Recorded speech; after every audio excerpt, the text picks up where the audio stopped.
Sure, yeah, I'm Jay Weinberg. I'm going to be coming down to Australia soon with Infectious Grooves. I'm incredibly excited. It's an amazing opportunity. Obviously, anytime you get to come to Australia, but to come to Australia with some of your, musical heroes kind of never really happens. So to be able to do this, for them to ask me to be a part of this, incredible chapter of Infectious Grooves is kind of amazing and mind-blowing, and it's been a lot of fun so far. Well, thanks for joining us today, Jay. It's a pleasure to have you, mate. Pleasure to be here. I've got to say off the bat too, mate, like infectious grooves have been around for ages, and I'd never really given them much thought before, to be honest. And as soon as you joined them, I thought I'll have a listen to those guys, and I've been missing out. I've been missing out for so many years. They're fucking awesome, aren't they? Awesome. Absolutely. Well, it's never too late, to enjoy some awesome music. So I'm glad you're tuned into it. Yeah, I've been pumping it all morning, bro. It's given me a nice little G up for the day. Good. So you'll be in Australia with Infectious Grooves soon for a run of shows, starting on March 30 in Melbourne before heading to Brisbane, followed by stopover at Byron Bay Blues Festival, then Adelaide and finishing in Sydney on April 5. But by my reckoning, mate, they've only given you one day off to enjoy yourself. So welcome back to touring life. I know it's not always kind of the shame of like when you're an American band coming to Australia, it's just really difficult to, obviously the goal is to, play music for some of the best music fans there are in the world. For us Americans, like, it is just such a shame that Australia is so far away because it's kind of the consensus that it's like everybody's favorite place to play and favorite place to go. Uh, but it is also a shame that yeah, it's never really kind of baked into the tour itinerary for much time off. I had one experience about like 10 years ago or so, maybe 9 years ago. As part of the Soundwave Festival, where it was kind of two weekends, and then you had like the week off in the Oh, yeah. middle. That was awesome, and I got to explore a little bit. So we'll be seeing as much as we possibly can here, but obviously our prime directive is to rock in some faces in Australia. But yeah, we never have enough time, that's for sure. Nah.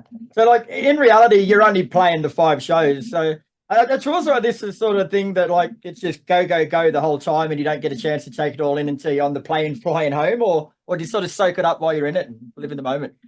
Well, you try to be as present as you can for sure. In my experience, yeah, oftentimes these tours where you travel to a destination, a country, or new continent that you've never been to before, or don't get to visit very often.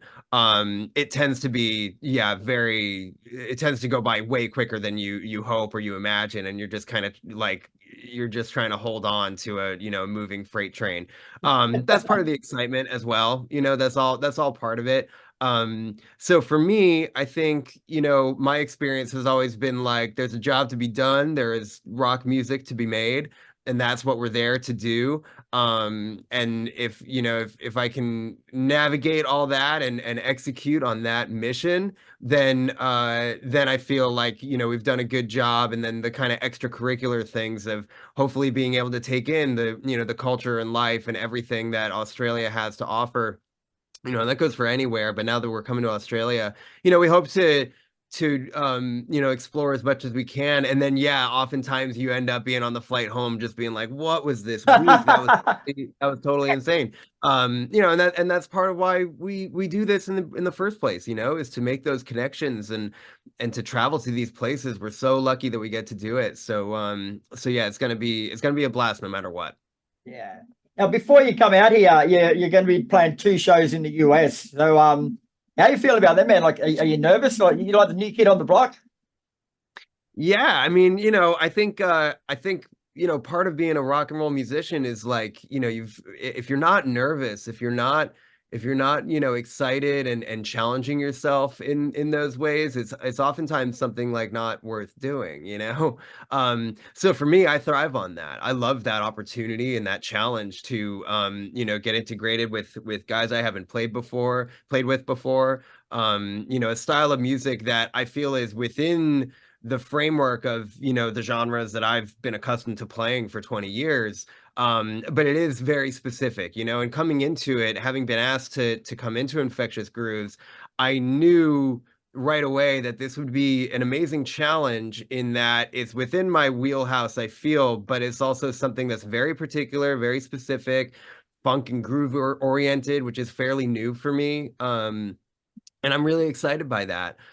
So yeah, to start it off, kind of in our backyard in Southern California with 2 shows is very exciting. It brings it back to where the band started. And that's, it's a real honor to kind of be, I feel like we're revisiting it in a way that, that start of Infectious Grooves and the legacy and the people who have been in Infectious. And for myself, just to be a part of that is an incredible honor. And yeah, but it's a challenge that I'm very much looking forward to undertaking. Now you mentioned that, mate, like it raises a good point. Like you're used to playing fast and heavy, like being with Slipknot for 10 years. Now you're coming into something that's funk and groove orientated. So I don't know much about music, bro, but like is it a mindset that you got to put yourself in for something different? Is it technique you do different? Like how do you change from one style to the other? It's a good question. If I knew a complete answer, I wish I did. But the best I can describe it is, no matter what it is, whatever band I'm playing with, I try to just approach it from a place of authenticity and have it come from the heart, really. That's I feel like approaching it like that. That's how my favorite musicians approach things, and you can kind of see that in any project. If someone's played with a bunch of different projects, you can kind of see that authenticity and that character kind of pop through, in that it's like, I know the way I play, and if I can tailor that to the specific needs of a group or a band, then I try to do that and just kind of try to be myself, but within the context of something that's existed for 30 years, as Infectious has. um so yeah, that's a challenge in and of itself, where it's like, what is the right way to approach a new like a very, the nuances. It's all about the subtle nuances that make it different, from one project to another, because to me it's like it's all rock and roll. It's all, kind of within that umbrella, and from that framework you start to kind of dissect the very little nuances and subtleties of what you're trying to do, and trying to fit the sonic character of a certain band. So being tasked with that, having to approach it and execute on these songs, that have a specific style, and come to it from a place of authenticity, is very important to me. So it's like a delicate balance of just kind of bringing what I know I do, and these guys have asked me to just kind of bring it and be myself, and I'm honored to do that. So, and we've practiced and recorded some new music together. So it's very much an exciting time for me. I'm just having the time of my life. I bet you, bro. Like, but the Infectious Grooves, of course, is made up of yourself. There's Mike Muir and Dean Pleasance from Suicidal Tendency. You got Rob Trujillo, who was originally from Suicidals, but now Metallica. Dave Kushner from Velvet Revolver. Like, it's pretty fucking impressive collection, bro. Like, you just sit there and look around in your jam room and just go, life's pretty fucking good. Yeah, man. No, it is truly unreal. I mean, playing with all those guys is an absolute honor. And whenever you get into a room with new guys, and you're playing together for the first time, there is that, like, that crazy energy in the room of just kind of feeling each other out and whatever. As a rhythm section, I'll tell you, finding the pocket with Robert Trujillo is like, that's one of the greatest, most exciting things I've ever been fortunate enough to experience in my life. Like, as a drummer, that's just unreal. So that's been incredibly exciting. Playing with all these guys has been awesome, and it really feels like we've just kind of gelled right off the bat. And only looking forward to this tour is like, I don't know if we'll have another opportunity, just because everybody has a lot of very busy schedules. So, we're just kind of looking at this as a great opportunity to celebrate Infectious, and give it a little new attitude, and some new sounds, some new song. Yeah, it's like, it's super, super cool. And yeah, playing with those guys is an absolute treat. Yeah. Now, so the first show is in Melbourne on March the 30th, mate. So, excuse me, it's only going to be your third ever gig with Infectious Grooves, mate. So, what do you like at the back there? Like, are you sitting at the back just concentrating on what you're doing, or are you looking around and loving life? Like, it's going to be pretty hard for you. Yeah, it's a bit of both. I mean, like with anything, any new thing, you're kind of finding your sea legs, at when you first start out. So yeah, I'm kind of exploring this territory and feeling it out, feeling literally, the different grooves that I'm now playing, songs that I've never played before. That's very exciting. But yeah, the fact that it's come together so well and kind of effortlessly all at once, it is like I am able to lose myself in those spaces in certain songs. That's really exciting to already be at that place with like a new group of guys. In my experience, that's a difficult kind of place to find. So to find that in our first like two jam sessions is like incredibly exciting. Yeah. I'm interested to know too, bro. Like, did they encourage you to bring your own flair and style to the drum stool, or did they sort of give you a parameters to sort of work within that's the Infectious Groove sound? Yeah, well, that was kind of, as Mike and I were speaking, and Mike and I, our friendship goes back to some of my first tours with Slipknot were with Suicidal, and we play with them, we would play with them all the time.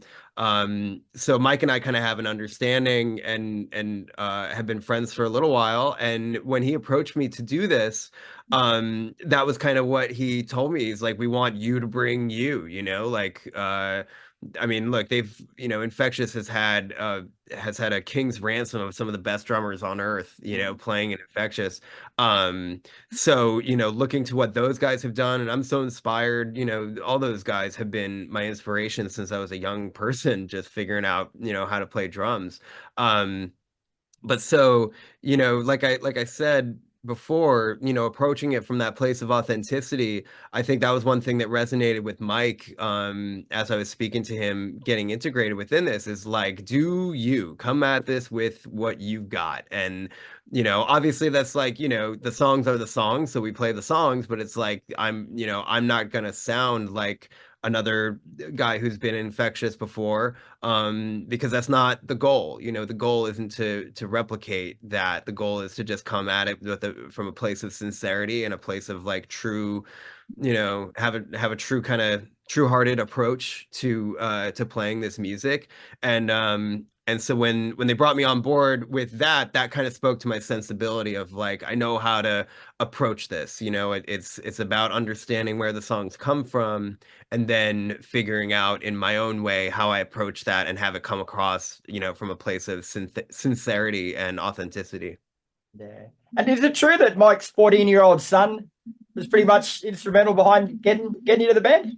Yeah, from what we've talked about, yeah. Because I think Mike was unsure, he saw that I had hip surgery a couple months ago.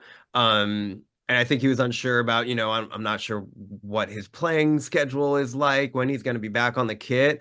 My goal has always been to recover from this surgery, hopefully. And like back when I got the surgery originally in November, I had hoped that I'd be back on the drums, getting my sea legs back around like mid-March, and then be ready to like play the way I really do by like mid-April. But I'm really pleased that, through rigorous, physical therapy and just really doing all the right things that I've been told by my doctors to do, I've been ahead of schedule. So I've already been back on the drums for a month, and that's felt awesome. But he didn't know. So his son was asking like, I don't know if Jay's ready to play, but like you should hit up Jay to see if he would do this.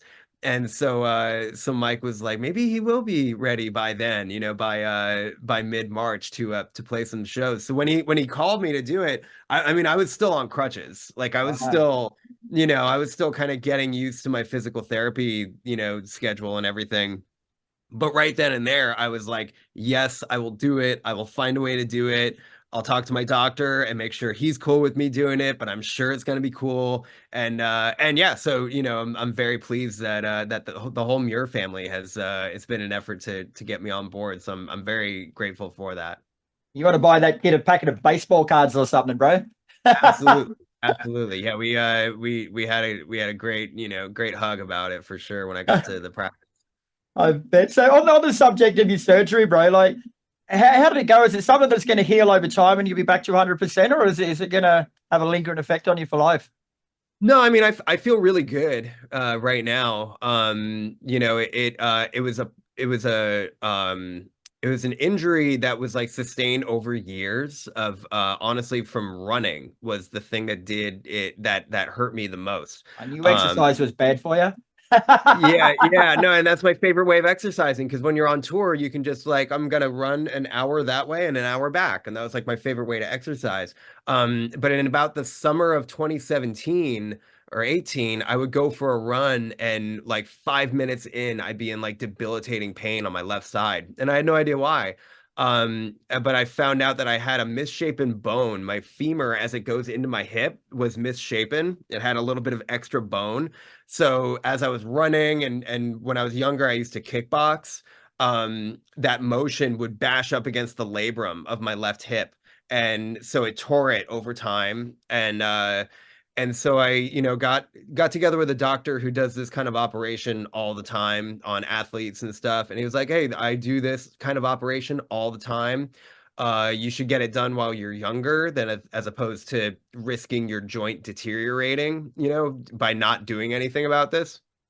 So it's always been a goal to do it, but it was always a moving target for about 6 years. As I had a very rigorous touring and recording schedule, I didn't really have a period of time because it was, as it was clear to me, I would need a period of between 4 to 6 months to fully recover. Luckily to this point, it's been 3.5 months. Um, and I feel really good. I'm able to play. Obviously, when you're on crutches for 6 weeks, you lose a tremendous amount of power in your legs. So I'm just kind of, I'm getting that back gradually and just doing all the right things. But no, that's the goal is to, get back to 100%. That's why I did the surgery, was so I could get back to running, get back to doing all the things that I love, without having pain in my life. Um, so yeah, so I already feel really great. My physical therapist says I should be back to running by July, Oh, which is really nice. And yeah, that's the idea is like having done it at, a relatively young age, I don't run the risk of having done further damage to the joint. And and yeah, so I'm really, really happy to have, bitten the bullet. Yeah, it sucked to do it, but like, as I'm here now, able to, with a greater range of motion and just getting everything back, I'm so pleased to have done it. yeah. But just to clarify here, mate, like, are you actually a member of Infectious Grooves now, or are you just sort of filling in the time being? I'm not really sure, I don't really put a name to anything like that, like as far as I'm aware, this is the only tour that we can do, everybody's Yeah. got such busy schedules. So I don't really know if those guys are open to doing more and we had a great time in the studio this past weekend putting together a new song. So, if those guys say, "Hey, we want to do more shows. Hey, we want to record more." I'm absolutely into it because it's such a thrill playing with those guys. But we'll see. I mean, it's so new, it's such Yeah. a new friendship and relationship that it's like we're all just really enjoying the excitement of it being this fresh new thing. So whatever's down the road, I'm certainly into it if those guys are, and we'll just see. Smile on your face says it all, bro. You don't even have to say any words. Just a smile on your Yeah. face says it all. Yeah, I'm pumped, man. I mean, there's no better way to, come off the heels of like my first ever surgery that had me laid up for months.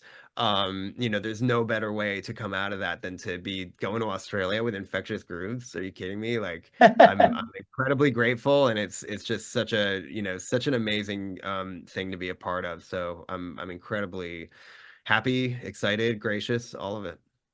Now you brought this up a couple of times, mate. So we'll explore it now. But footage has emerged of you guys in the studio with a strong hint that there is a song being done. Can you confirm or deny? Is it new music? I can confirm. Yeah, there's new Infectious Grooves music on the way. I hope it'll be out before the tour. Wow.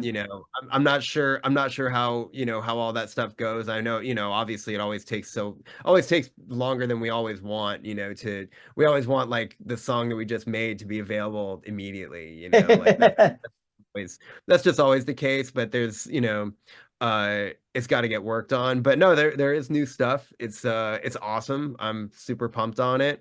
Um, like we spoke about earlier, it's like, you find the sonic character of a new band.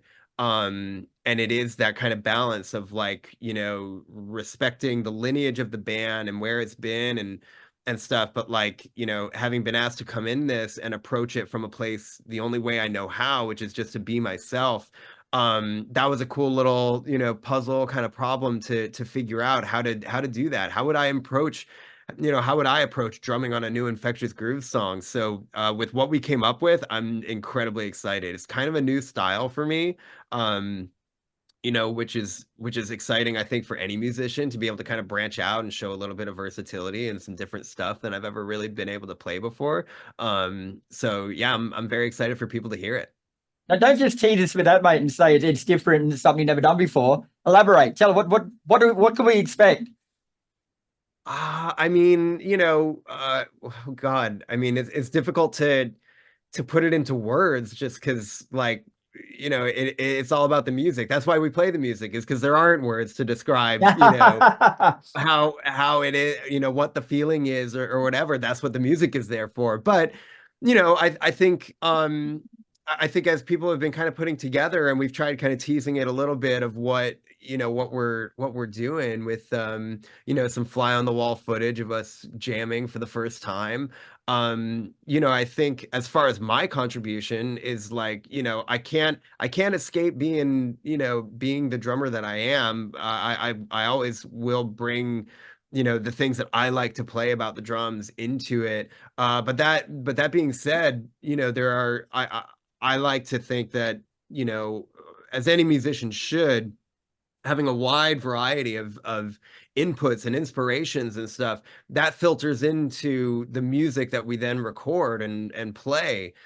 So I feel like I'm getting to show some more influences than I've ever been able to show before. I'm showing my Bill Ward appreciation in some moments. My Who else am I kind of tapping into with this?